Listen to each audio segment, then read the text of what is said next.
Richard and our host Samuel, and welcome to Over the Edge podcast, sponsored by The Edge Ministry. Tonight's discussion is to take a look at the purpose of a mission trip and growing closer to God and making God the king of your heart. I've always thought the purpose of a mission trip was to serve other people and to work with other churches that have similar views. I think a mission trip creates an atmosphere that radiates change through God's direction. We have with us tonight a special guest from Markham Baptist Church, Kevin Dornan, who has recently completed a mission trip to Nepal and has come to share his experience with us. Welcome, Kevin. Thank you. So I know you've been on a number of mission trips, and we would love to hear some stories. Sure. I mean, I could even maybe give you sort of why I go on mission trips. I've grown up in the church, and as a child, I never really understood mission trips. I heard about them. I never met a missionary. I didn't really get it. Just seen something that happened far, far away. But when I started to attend this church more than 25 years ago, the first thing that had an impact on me was they brought in missionaries to talk about what they were doing. And when I realized the work that they were doing and how they were basically giving their whole lives to this ministry, I started to get it. Mm-hmm. So I had an opportunity about 10 years ago to go on a mission trip to Nepal. And I went on that mission trip having no idea what I was going to encounter. It just seemed like a good idea. The organization that I went through was called Partners International. And I like the way they do things. That they, instead of going in and telling people this is how you do a mission or how you do whatever ministry you're doing, they find a local Christian organization that is doing good work in an area such as a third world country that needs it, and then they go in to see how they can help that organization. Mm-hmm. So that particular trip, we went to Nepal, and the organization there is called Good Friends of Nepal. And as soon as you meet the people involved in this mission, you're just so impacted. You're going there to see what you can do to help them, and you almost feel guilty because they're just feeding you so much with the way they are. And the fellow that has run that ministry since 2005, his first name is Bim. He just has such a heart for God. It's just unbelievable. And when you see this, and you see the impact that they have on people and the way they care for people, it just your own heart grows. Mm-hmm.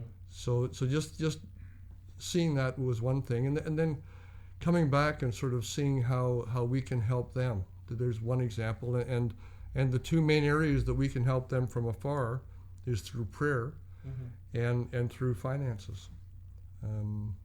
So that was certainly my first impact. All right. Of going to a mission trip. How did it draw you closer to God, and in what way?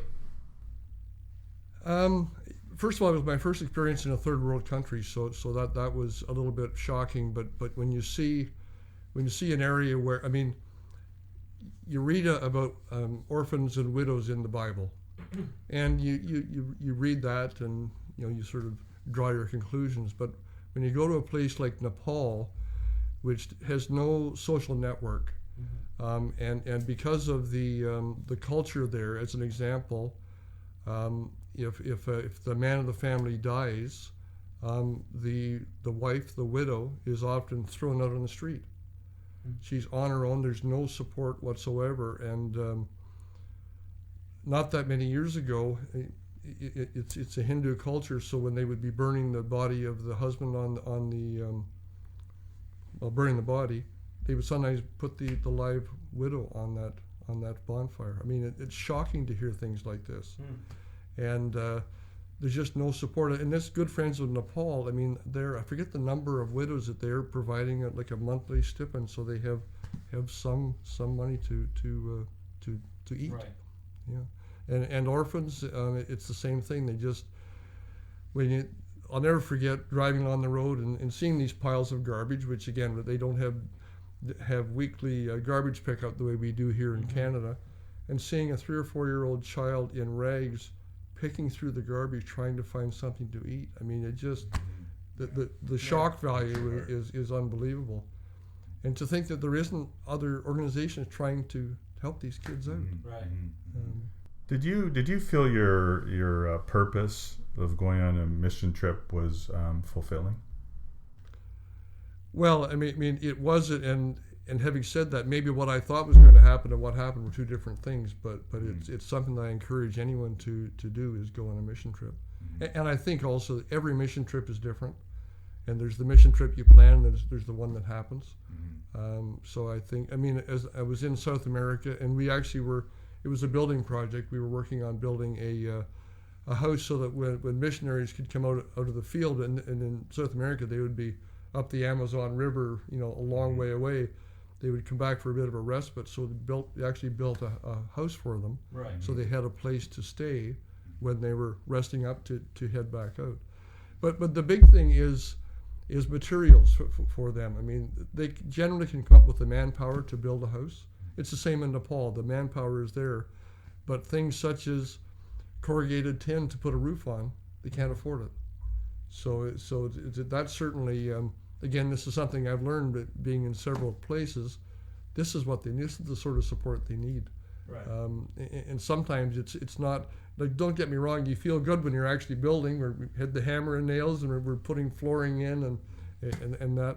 But that's the sort of thing they can probably come up with themselves, but they need the materials. Right. And when you were in your recent trip to Nepal, yeah. how many days did you stay? And talk about your conditions over there. How did you? Well, I mean, to be honest with you, the conditions were much better than the first time I was there. The first time we were kind of traveling around, and at times you would be sleeping on a mud floor in a hut of a remote village. This particular trip, we pretty much were staying in hotels. Now, they aren't hotels like we have here in Canada as far as the quality of them, but certainly there were no complaints. What you run into in Nepal are the conditions for driving. I mean, you might drive for 5 or 6 hours, and that would get you maybe 70 or 80 kilometers to your destination. The roads are terrible. I'll never complain about a pothole again, because sometimes sometimes the potholes in Nepal, you can lose your car. I mean, and I'm talking 2 or 3 feet deep. I'm not kidding you. Like, it's unbelievable. We on this particular, the most recent trip, one of the fellows was prone to motion sickness, and he knew this could be a problem, and it was a problem. I mean, we had a couple of days where he was in pretty rough shape. Yeah. But what did you see God do for you as a mission family?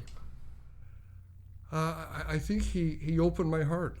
When I see, as an example, good friends in Nepal, that they have a couple of orphanages, and Christian organizations tend not to be treated very well in Nepal. So the building that they had for their orphanage, and they might have 10 or 15 children, kept raising the rent.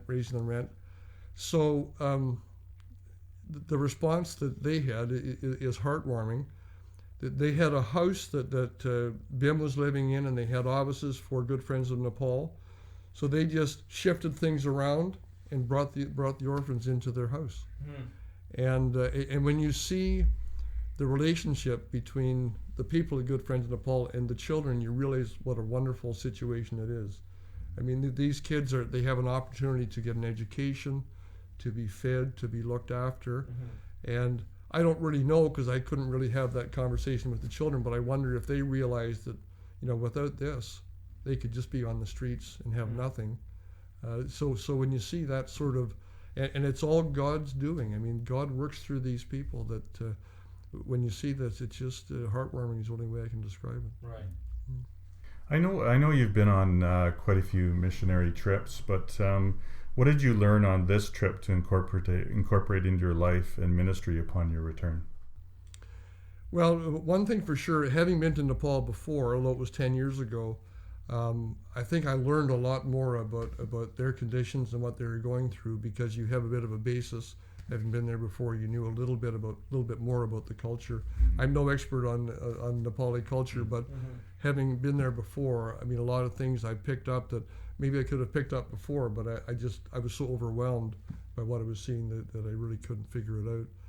And a lot of it is cultural, so it's and that's why the model of going somewhere in a third world country and saying, here, this is how you run your mission. I'm not a big fan of that, because you have to know the culture. I know that CBM had a missionary in Brazil, I believe, for 25 years. She did wonderful work, but that was a 25-year commitment. So the first few years, I'm sure, we're learning the culture and learning what works there.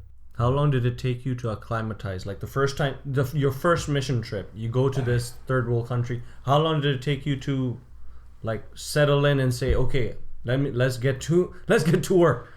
Yeah, well, the first one, I remember we landed late at night, and then we got in a couple of SUVs and we're traveling overnight, and we found a place to stay in the middle of the night. I mean, it was probably 4 or 5 days before I realized sort of where I was and what I was doing. I mean, it's overwhelming.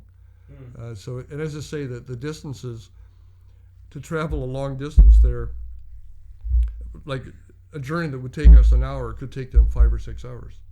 So it's, that whole thing is just so different. I mean, it takes quite a while to sort of figure out what's going on. Right. And every time you return to these mission trips, what is your mindset? Do you go in? I would imagine going on a first mission trip, you would go in like almost scared, or like you do not know what.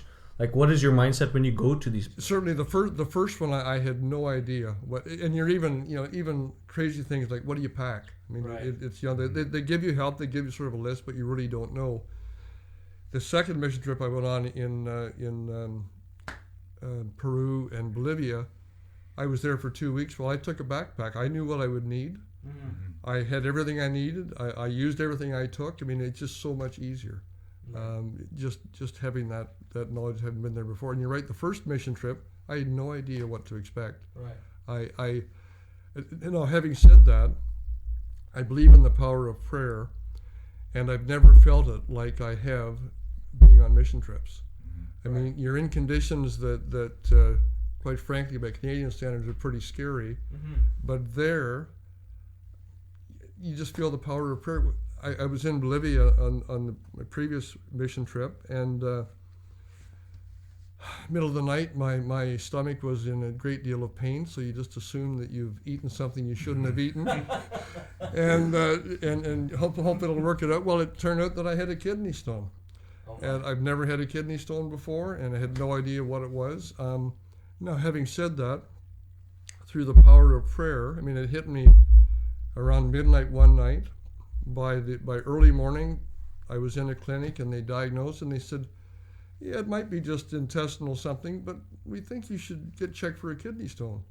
And I said, well, how do I do that? So next thing, I've got an appointment later on that day to get a CAT scan, and they found a kidney stone. Wow.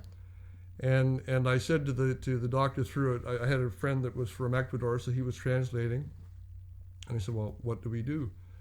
And he proposed surgery, and I said, well, what if I just hop on a plane and head back to Canada? And his response through the interpreter was, well, you might not die on the flight, but there are times you might wish you were dead on the flight.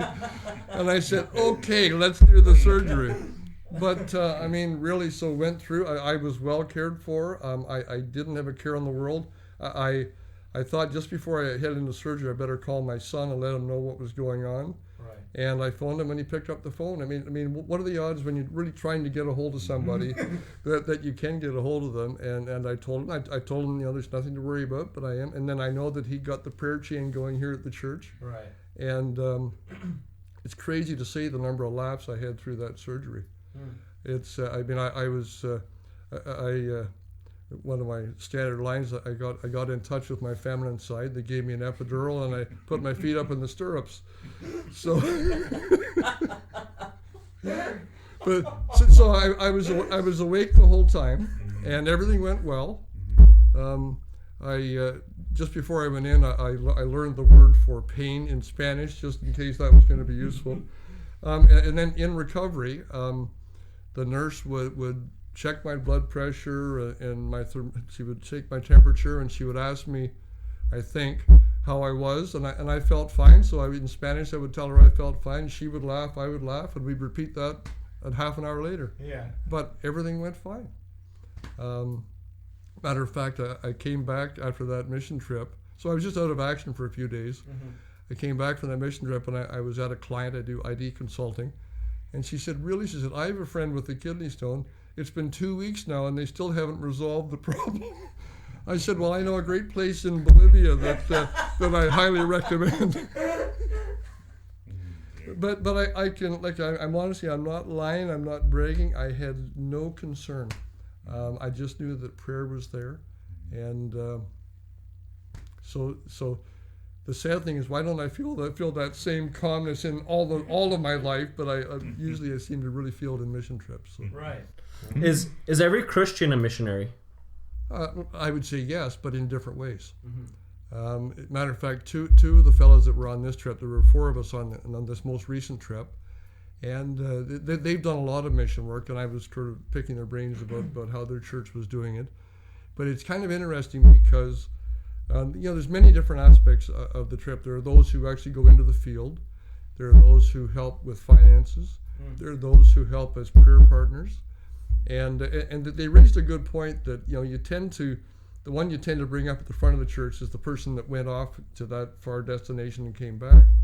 And what they are very intentional about is basically doing the same thing with the prayer partners, the people that provide finances, and the people that go into the field, because all 3 of those aspects are crucial. I agree with them that they're all equal. There's no better or worse or whatever. So that's something any Christian can do, any 3 of those aspects of missions. Do you think mission trips create dependency? Well, I think it's interesting that you say that, because the organization that we went to visit, I mean, they are not flush. I can tell you it. What they squeeze out of a dollar is incredible. But there was an organization that came in to Kathmandu, the capital of Nepal.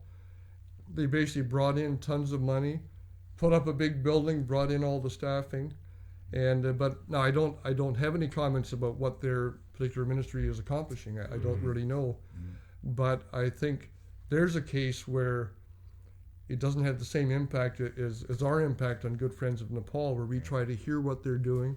I mean, by the way, this most recent mission trip, the highlight for me was arriving in Kathmandu, seeing Bim, and hugging each other. I mean, he had such an influence on me, and I missed him. And as soon as he saw me, he said, "Welcome, Brother Kevin." I mean, it was incredible. It really was. Wow. I'd actually like to revisit one of the questions. When you come back, I almost sense there's a very strong sense of humility, like assessing both situations. How do you transfer this type of learning experience to other Christians? Like, how would you tell them, like somebody who has never been on a mission trip? Yeah, well, it's interesting. I've done a lot of thinking about this, because I came back at the start of December, and I'm going to be doing a presentation in the church in a couple of weeks. So I've been doing a lot of thinking about this, and I pray every day that God will help me impart the information about that particular mission field, right, so that people will feel compelled to support them in the 2 things I mentioned, in finances and in prayer. Because there's this organization that is scrambling for every dollar, and whatever you give them, they will do good things with it. And they are praying hard for our church. So they do it all, as far as I'm concerned. That yes, they have a great needs there, but they are also praying for us, and they so much appreciate whatever support we give them. So there's an example of an organization that I don't think they've become dependent upon this. Yes, we're crucial to what they do, but they appreciate it. They appreciate it. I think I had one friend who has gone on a mission trip, and very much exactly the same experience as what you said. Is he was there for about a month. Okay. Very bad situations, but he was teaching English. Right. And he came back telling me that he learned more than he thought then. Do you find that's the same situation where when you go, you help them, but they help you more than... Do you come back more? Do you find that? I honestly, there's a part of me feels guilty. Yeah. Because my aim was to see how I could help them, and I feel they help me more than I could ever help them. And it's the example that they set. Right. I mean, their entire lives, from the moment they wake up in the morning until they go to sleep at night, is how they can help the people, excuse me, in their mission field. Yeah, but because the example that you see being put in place, and you know it's for real. You know that this isn't, putting on the special special example for us because we're there to help them. You just know how real they are. The people are so, how do you describe it? Well, they're so real that they're not putting on airs. This is who they are. This is what they do. And you also see the joy in their eyes. I mean, what they are doing is so wonderful. As I say, the conditions are difficult. When you're driving along during the day, you see people scrambling to make some money. I mean, I don't know how many little stalls you can see with, whether it's oranges or bananas or whatever. I don't know how they can all make a living, and yet they do what they have to, right? Because it is very difficult. Right. But you're right. They do feed us more than we ever feed them, and that's the guilt part. Right. And do you still plan to continue mission trips? I don't have one in mind at the moment, but if something came along that I felt that I could help, then I would certainly consider it. Right. I was telling Richard earlier that this particular trip, the 25 hours in the air each way to get to Nepal and back is a bit taxing. And as I get closer to 70, I'm not sure how long I can do this. But if I'm able to stay healthy and whatever, then it's something that I would definitely consider again. Right. Yeah. Could you actually touch upon the bonds you actually develop over time on these mission trips? Because I think that is something, like when you're in arms with people, when you're in the trenches with people, you develop this type of bond which is very strong, I would say. Like yeah, I mean, like this particular trip, there were 4 of us that were on the trip. I only knew one of the 4. The other 2 fellows I met at the airport, and basically there were never any issues, never any problems. We were there for a reason. You become a family. Yeah, you become a family. It's funny when you have downtime and it's just you talking. Like you're picking each other's brains about how to be involved in missions and what their experiences are and that sort of thing as well, because we can all learn. There's no question about it. Right. But you become very close. What would you say to somebody who has always thought about going out to missions, but it's just because I want to go on mission trips, but there's just that hump that I need to get over. I think there's that fear factor, which is you go to this place and you do not know what you're expecting. You can get a kidney stone out of nowhere. Yeah. I mean, I think a little bit depends on the person. If you're the sort of person that wants your whole day planned every day, right, I think a mission trip would be tough for you to go on, because things change. I mean, now I must admit this trip, most of the plans, whether it was by plane or by car or whatever, worked out fairly well. In the past, we had all sorts of situations where things kept happening and plans were constantly changing. But it's to me, you definitely have to go with the mindset that whatever happens. And I can say this. I wouldn't have said this probably going into my very first mission trip, because you really don't know what's going on. But having been on, I've really just only been on 3 now. But having been on those 3, you realize it will all work out. I mean, you will learn so much. It's unbelievable. Right. When we, as an example, we landed this time, and the first day, because the other 3 had never been to Nepal, so they were like me 10 years ago, walking in cold. So the first day, Bim basically took us around to various cultural sites and tried to explain the local culture, which is crucial. I mean, you have to pick that up. Because otherwise you'll spend your whole time wondering what's going on. I mean, you really have to learn. And again, as I say, I'm no expert on their culture, but I know a lot more now than I ever did before my first trip. Can you speak any Nepalese? Well, you always hear namaste. Yes. And namaskar. If you say namaskar, people think you can speak Nepali, and they'll start speaking. So you have to be very careful what you say. And an interesting thing in Nepal, if you say jamashe, that's basically what Christians say there. So if you say that and somebody says it back to you, chances are they're a Christian. So it's almost a little bit of a code, you might say, that they sometimes use. But to answer your question, no, I do not speak any Nepali. Did you ever sense hesitance in the like if you're not that well accustomed to their culture? Did you, I don't know, let's say they're hesitant to even receive help from people that are outside of their own circle?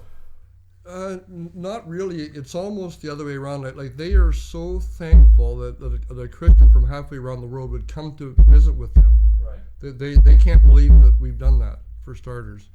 And they know that we're just there to worship with them. We're there to share experiences about the Lord with them. So it's that they are very, very friendly. I'm trying to think of when we were there the first time. We walked quite a piece into a remote village, and as an example, they had never seen a white man before, so we were kind of a novelty to them. They had just never seen this before, so touching the skin was kind of neat. But the areas that we were in most recently, that they had, they're close enough to Kathmandu that they were well familiar with us. So they were just so friendly. Right. I mean that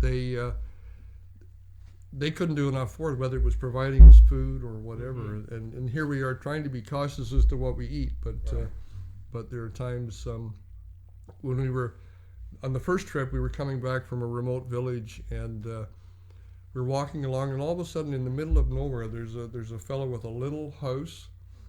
And his electricity was formed. He had a small solar panel that would light up one light bulb, and that was the electricity. And he came out with, they referred to it as yogurt, but we would think it was more like a cottage cheese for me.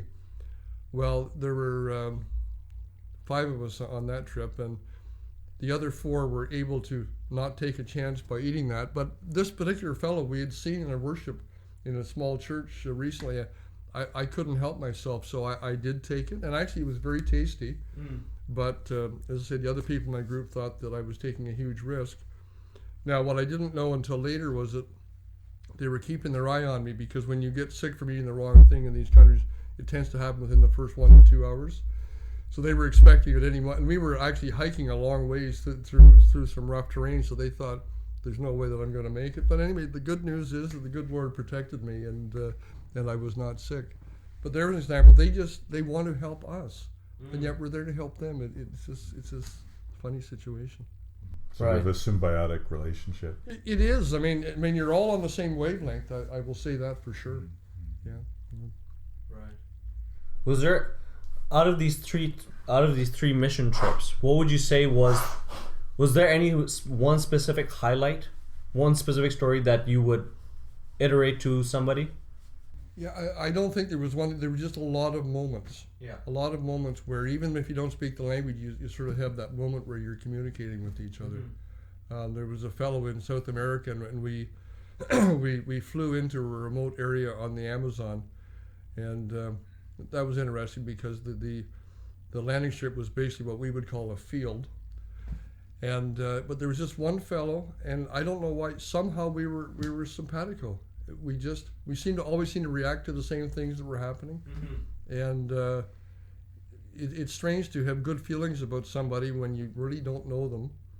But this fellow was a missionary, and so there was just a lot of moments like that where you're looking at people and you almost see it in their eyes as to what's going on. And as an example, you take a country like Nepal, which is maybe 2%.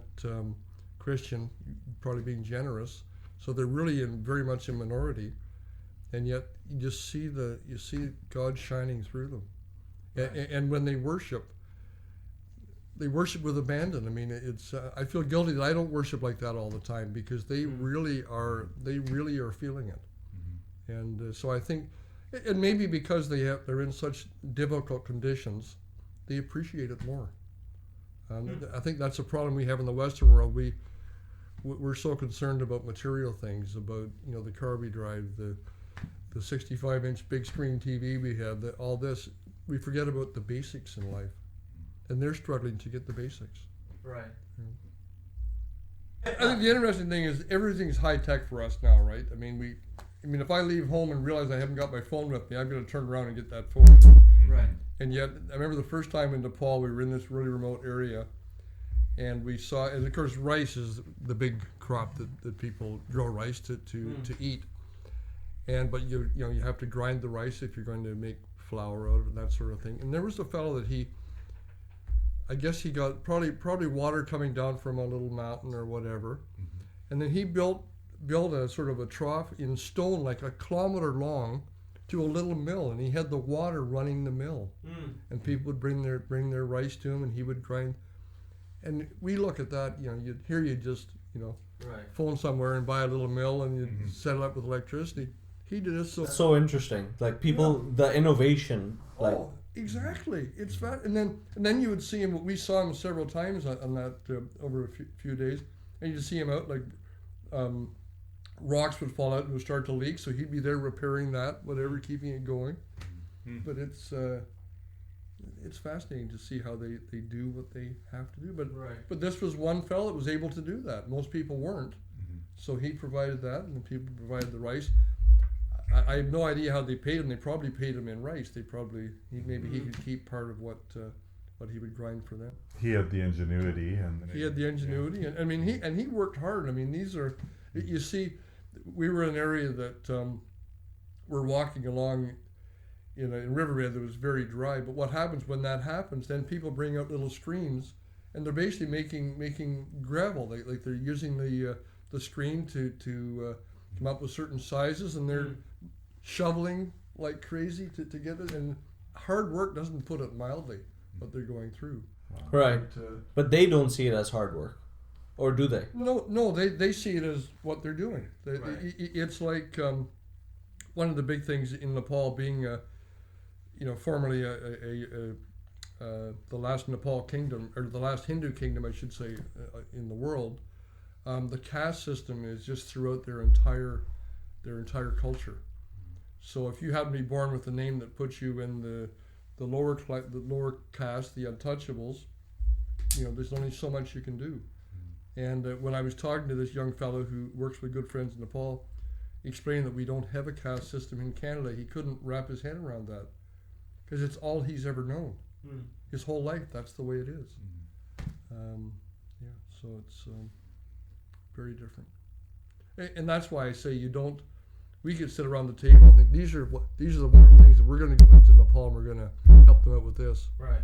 Whether it would work or not, chances are it wouldn't. Would be my guess, because we're using our Canadian mindset.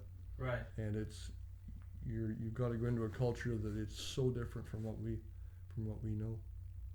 But it's so interesting how they create systems that there is so like.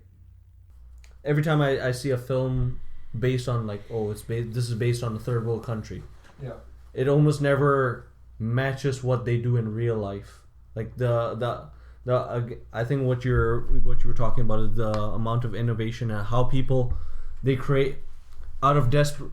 When you're in the desperate situation, you will find a way to do something. Yeah. And they've just been living in that suddenly becomes their way of life. Well, and a friend of mine that was on my first trip to Nepal with, in talking while we were there, we thought, if for some reason we got stranded in Nepal, we would go out to a remote village where you could you have far better chance of growing enough food for survival. When you're in a big city like Kathmandu, it's a filthy city. There's really not much there for anybody. I don't know how you survive when you have nothing. But we could sort of see that in the remote village and a little more agriculture and whatever, there's a better chance that you might survive. But it's not. It's like Canada, a couple of 100 years ago.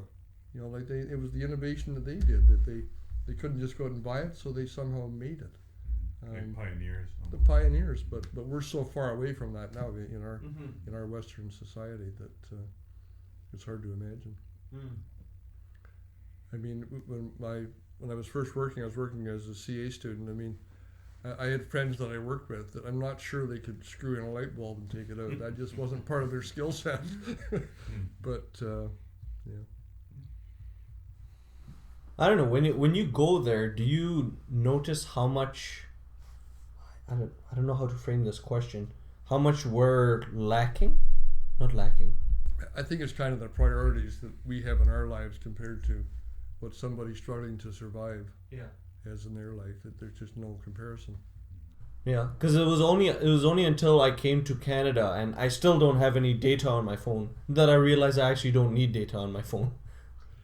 Well, it's funny you said that, because when I was in Nepal, I mean, I took my phone, which was more camera than anything else. And I must admit, on previous mission trips, I've gone old school and not taken my phone. But this time, it was the pictures I wanted to take. But I didn't get a plan when I was in Nepal. Yeah.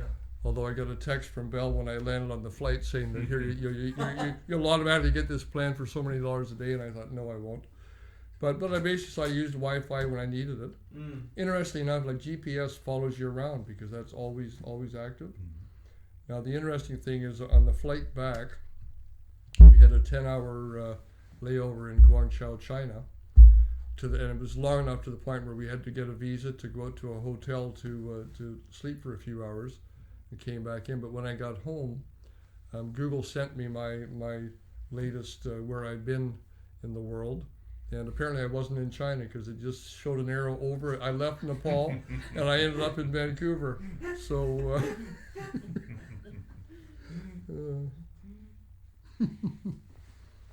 I mean, I find like you're really enjoying doing this, which is good, and that's what gives it the life that it has. This podcast, because you're enjoying it. It's not just I've got to go in and do a podcast and I've got to edit it and whatever. You'll probably have more laughs editing it than you've had during the podcast itself. Well, the great thing is what other people will get out of it too. Right? Yeah. The listeners, because this is some great insight, and I mean, the people that haven't gone on a mission trip, I mean, this is sort of firsthand. Well, it's also helpful with questions, right?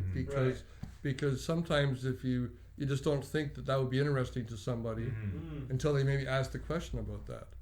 So it's as I was saying. I mean, like reading the Bible, for me to just sit down and read the Bible by itself, I have to sort of sit down with friends and discuss it, and you discover that you're not the only person that had that crazy thought about something you just read in the Bible. Right. It's nice to get that feedback and to talk about it. So the podcast offers that opportunity for a lot of people. Right. For your 3 mission trips, what was the duration between one and the other? Well, it's basically over the last 10 years I've been on 3, so that's and the one to South America was because yet another trip to Nepal had fallen through because of the government there, and there was this other trip that was going on, and they said, well, would you be interested? And I said, sure. Yeah. So, I mean, when you ask me about missions, I can only talk about the 3 that I've been on because I've had that experience, but it's I mean, even this one, I had my backpack. Like, it's great to have been on one because you have an idea what you need. But to answer your question before, Samuel, about if you're thinking about a mission trip, just talk to lots of people that have been on different ones, and something might strike a chord that maybe that's something that I mean, it's a family member actually that when I went on the first trip, she said, I'd really like to do that as long as they have great washrooms where and in the first one we were in this remote village in Nepal, and this one washroom, like, we could handle it, those that were there, but there's about 2% of Canadians could go in that washroom and use it. It's brutal, to put it mildly, but it's a trough. Could you actually do one thing for me? Try as hard as you can. Paint one picture of one day. What time you woke up, from the time you woke up till the time you slept. Try to paint it as much detail as possible. see. I mean, we were usually up at 6 or 7 in the morning, which is, if people know me, that's not my normal time to be roaming around. But so we would get up. Our friend Bim picked us up in an SUV. We were driving out to a remote area in Gorkhu. It's an area sort of northwest of Kathmandu. We set out in this vehicle, and the vehicle is it's maybe 15 years old, and you assume it's traveled about 2 million kilometers, and because it's rough, but the roads are so bad that it had only traveled about 70,000 kilometers, but they're all hard kilometers. So we're driving along, and all of a sudden there was a bang, and the driver stopped the vehicle, and we thought, uh-oh, we've lost the drive shaft.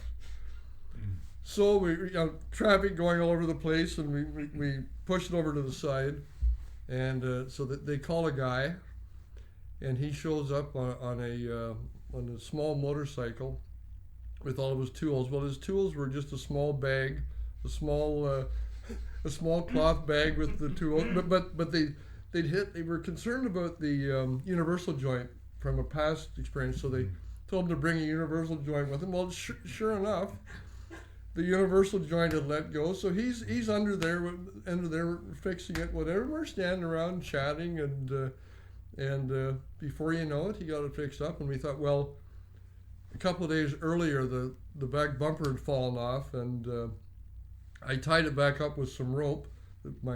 Being a Boy Scout is a good thing. You learn lots of things.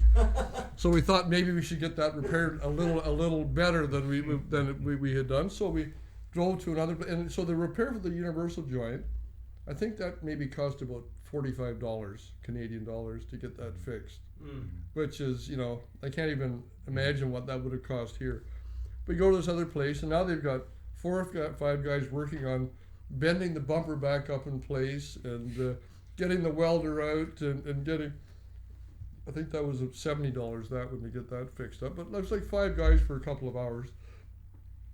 And then we headed out, and as I say, the roads aren't great. One minute you're driving on roads that are fairly good, and the next minute you're driving on dirt, it seems. And we're driving, and finally, because of the delay with getting the car repaired, the remote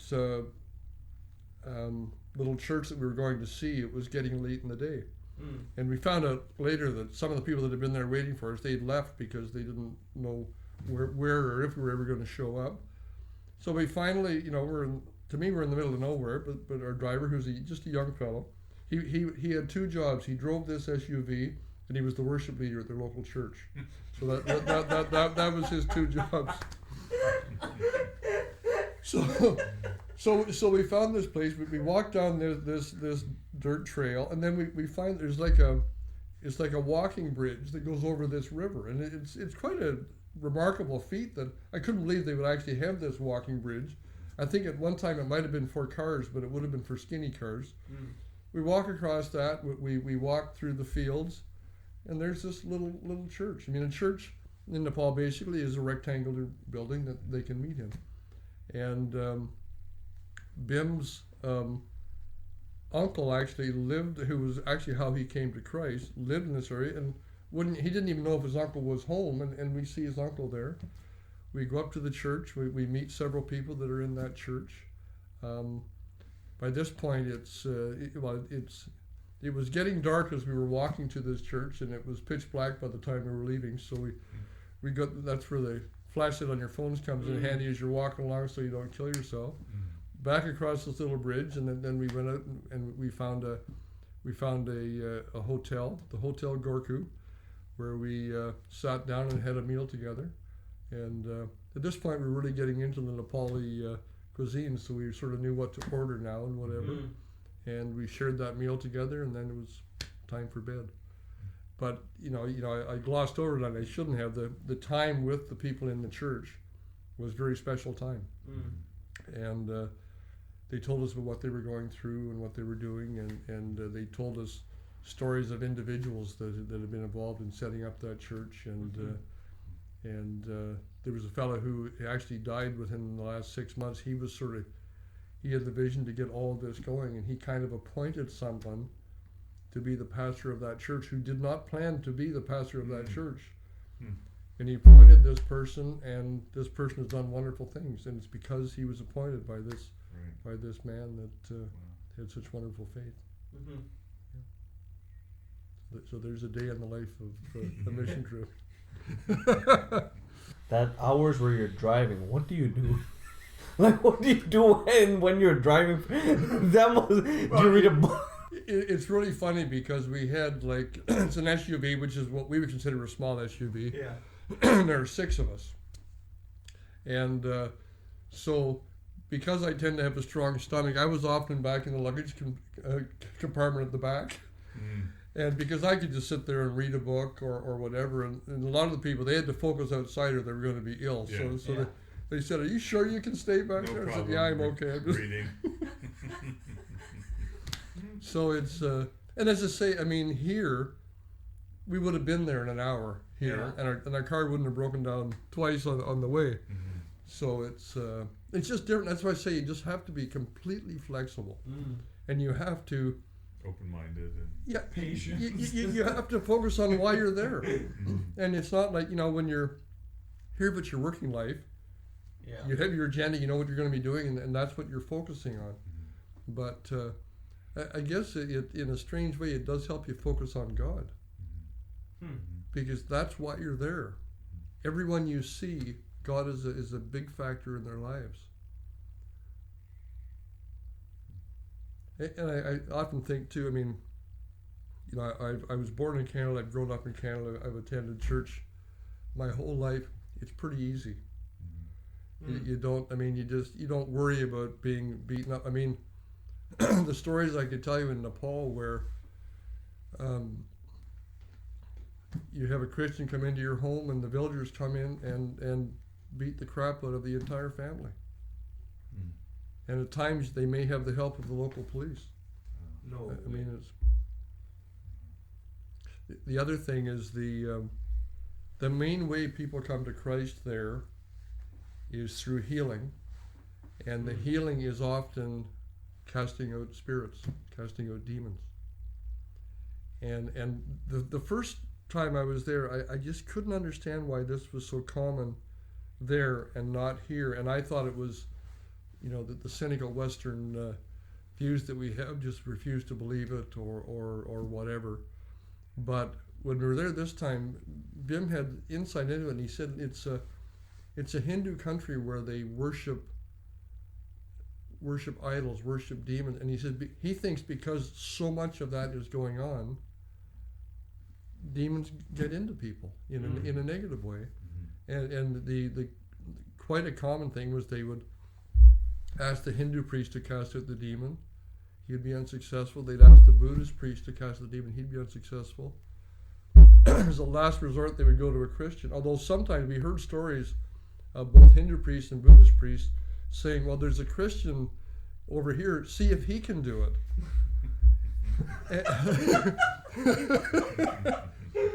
And then hearing the story, like one of the stories this fellow was telling, that the demon, that this person was like violent coming at him, and he held up his Bible against this demon that was infecting this person, if you like, and that was it. The demon left.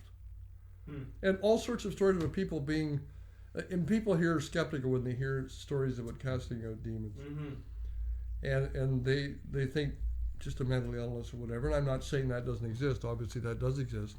But we would hear stories of somebody would be literally possessed of this demon for 5 years, affecting their health, affecting their entire life.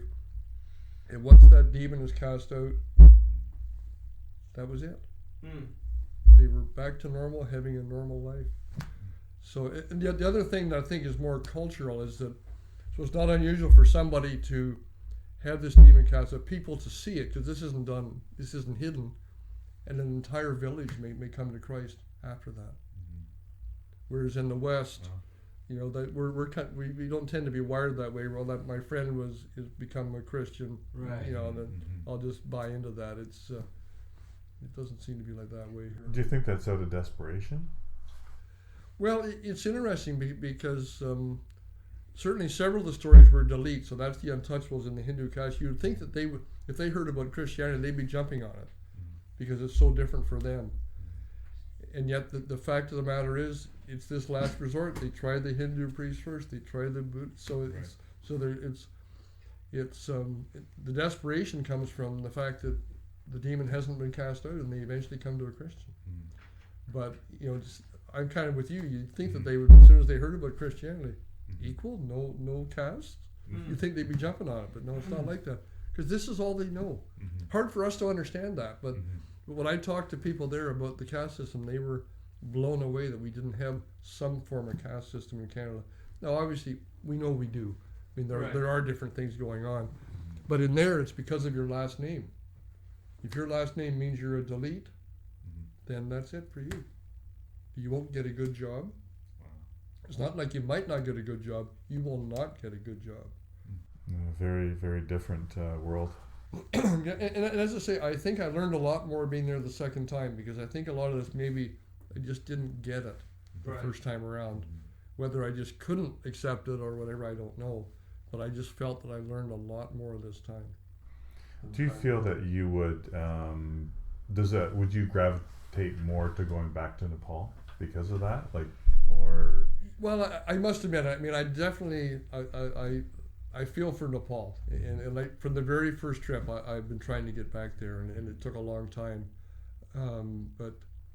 It's a combination of things. It's what I saw in Nepal, but it's also the people that I saw in Nepal. And I knew that Vim would be there.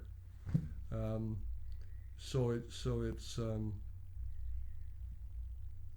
hard to describe. He reminds me a little bit of a Buddha, just the look of his face. And when I've seen, I remember that from the first trip, we went to one of the orphanages, and the way the kids went up to him and his face, his face lit up, but the kids' faces lit up.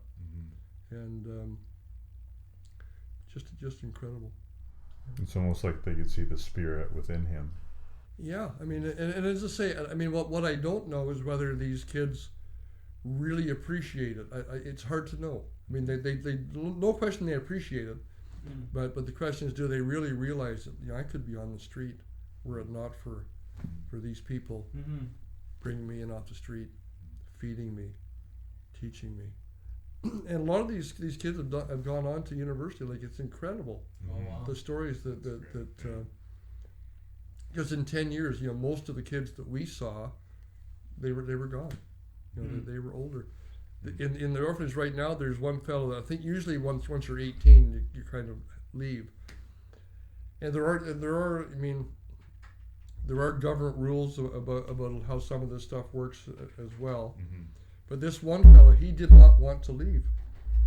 So they kind of kept him on as a helper. Right. But I think he's also going to school at the same time. Oh, okay. So, but it's just wonderful stories.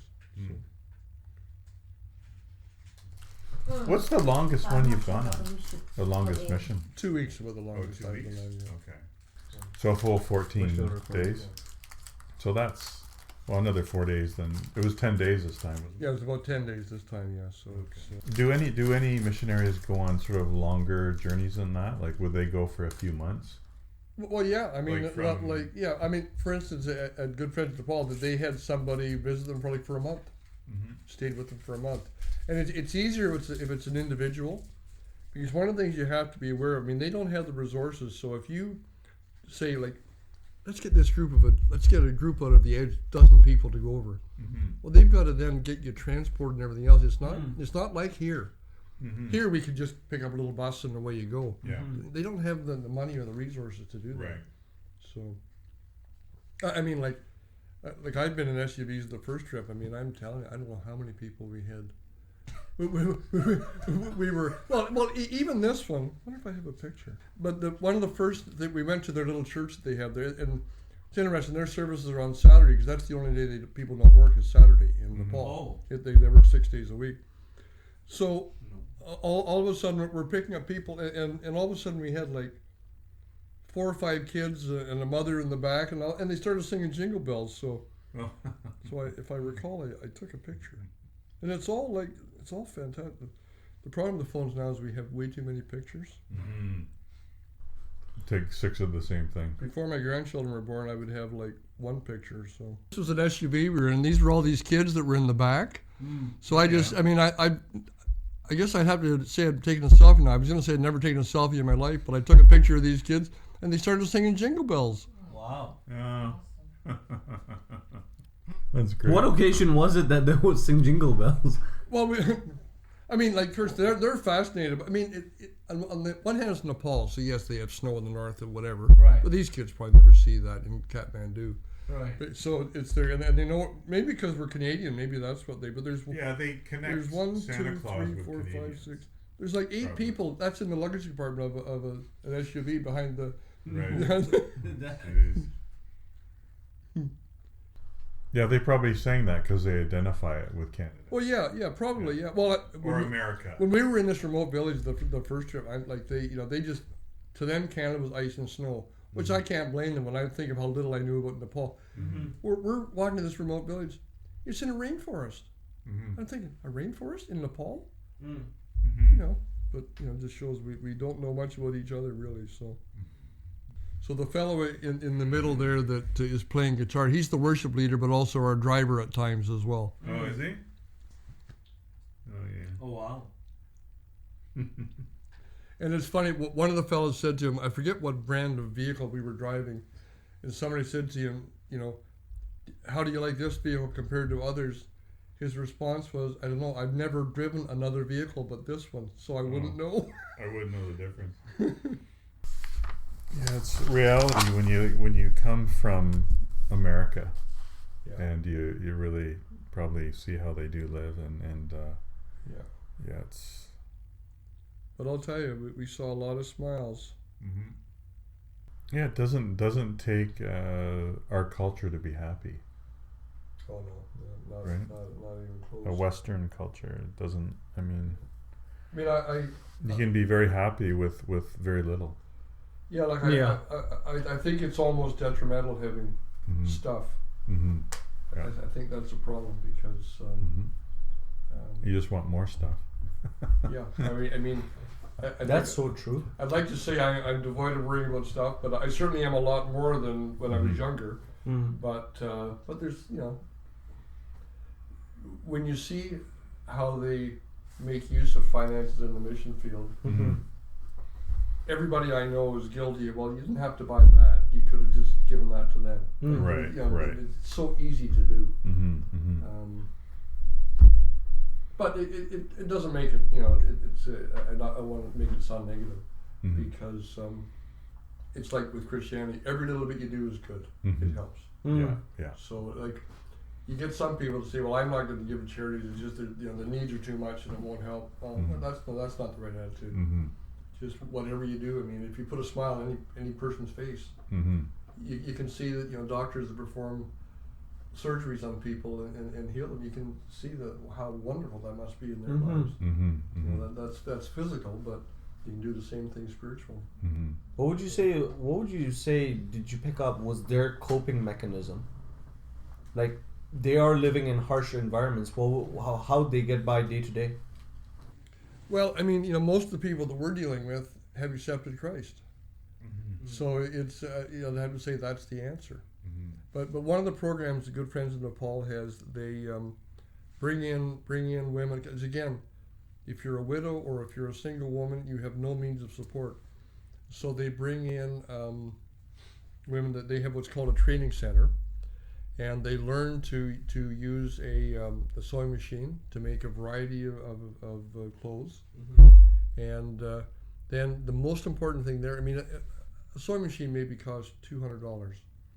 But if you trained these women and then sent them out on their own to get a sewing machine, that would be the end of that. They would never be able to afford that $200. That's it. But they bring people in, and just so you know, I mean, they bring people in. They don't have to accept Christ to come in to be trained. They just bring them in. And but at the end of the program, they also give them a sewing machine. Oh, wow. So that's, we're talking saving their lives, you might say. But it's incredible, the stories of some of these people. Through the program, they accept Christ. And they go out to I keep saying remote village, but a lot of if you're outside of Kathmandu, most of the things are kind of remote. But you'll get where a woman will set up a little shop. She now has a skill that people come to her for, and they end up starting a church. And I'm sure when they went into that program, they thought, well, I'll be able to learn a skill that I'll be able to feed myself. And they end up, because they see what can manifest from that. Yeah. Exactly. And they see that they're going in no strings attached. They're just allowing me to go in and learn this skill, and I'm given. Like for them, that's big time starting a business. It's a game changer. It's a game changer. It's a life changer. Yeah. And that draws people in, right? Yeah. When they something so simple as that. Well, and as I say, it's what helped me, because when I started to hear missionaries coming to here to talk about it, that's what got me excited about it, because then I heard what they were actually doing. Right. Because up until then, I just heard there were these people called missionaries. I'm not sure what they do, but That's great. That was actually interesting when you mentioned some people converted because of seeing some people heal, like when they were excised, the demon was excised. Yeah. Do you think those people who were converted might even have stronger faith than people who won't see those type of stuff? It's hard to say, because all the people I meet in Nepal seem to have a very strong faith. As I say, that the way they worship, it's just, you just see it. This is their entire lives. It's the way we want to have it here, that it's not just a Sunday morning for an hour. It's 7 days a week, 24 hours a day. But I really do see that there. It's definitely their whole lives. And it's their way of coping too. Yeah. Right? It's their way of. Well, maybe coping's the wrong word. Well, I think also when you're coming to Christ, wherever it is in the world as an adult, you tend to see more excitement. I mean, I was involved in the Alpha program here for quite a few years. We ran the program for years. And I would be kind of jealous seeing an adult come to Christ, because they are so enthusiastic. And there was this one particular fellow, we had a lot of discussions, and I would tell him how I was kind of jealous to see him so excited. And because, I mean, he knew the moment when he accepted Christ. I mean, and in my case, I kind of grew up and I've just always believed, so I don't have that moment.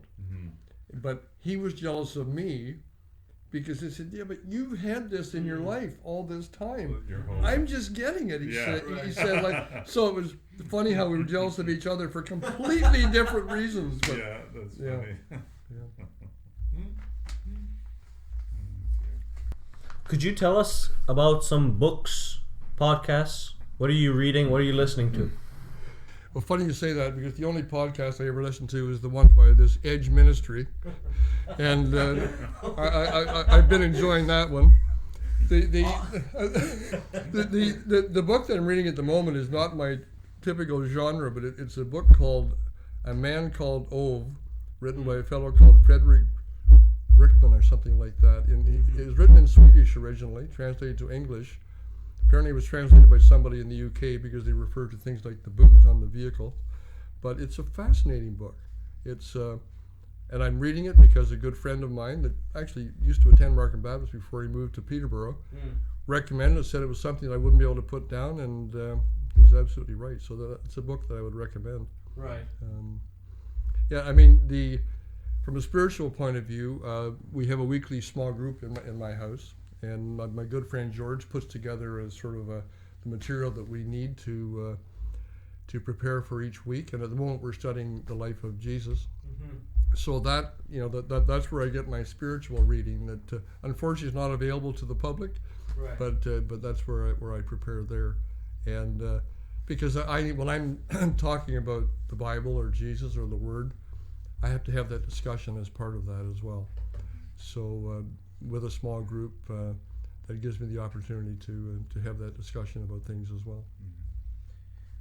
And could you talk about Coldest Night?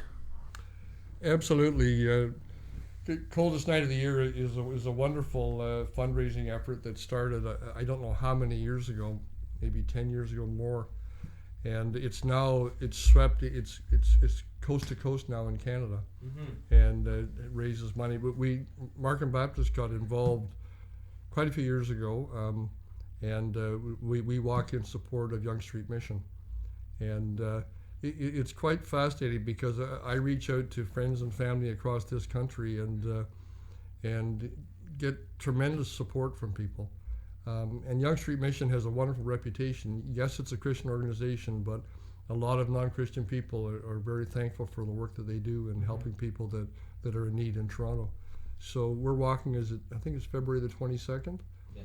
And we're actually walking in Markham, but in support of Yonge Street Mission in Toronto. And it's,